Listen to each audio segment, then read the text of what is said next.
Welcome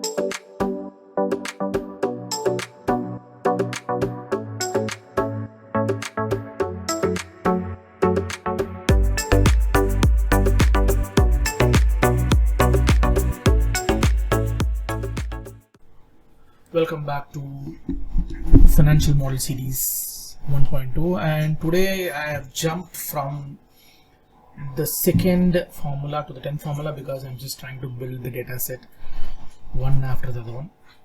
So in today's logic we're going to see how to use sequence function, and even in our YouTube channel I just added a shorts video a little while earlier where we can use a sequence function for building an automatic invoice numbers or automatic serial number and so on and so forth.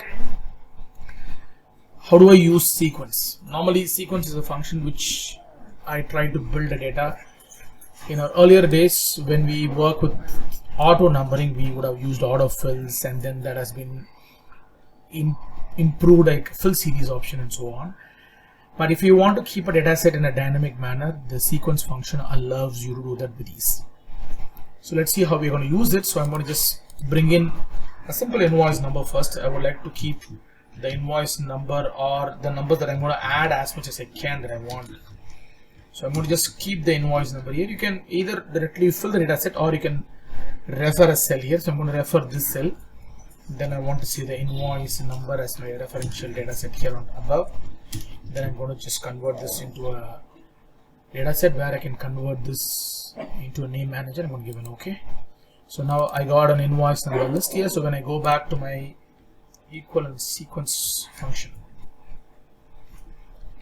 and then I'm going to choose the number of rows that I want here. So when I go back to the sequence functionality, the sequence function breaks into 4 major components, and if you closely watch the first dimension of the data set, which should only have one dimension here, a row, the rest of them are an optional field. If you want to use it, you can use it, or if you want to leave it, you can leave it as it is. So when I give an enter, that's going to populate my numbers here, and when I feed the valuation here, you can see that the numbers are going to automatically update here.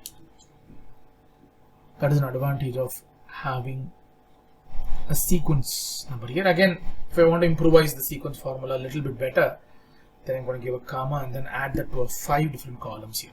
So now I have 15 numbers here. It's going to come in 5 different columns. When I give an enter, that's going to populate 15 numbers again in my list, and then that is going to go for 75 data here.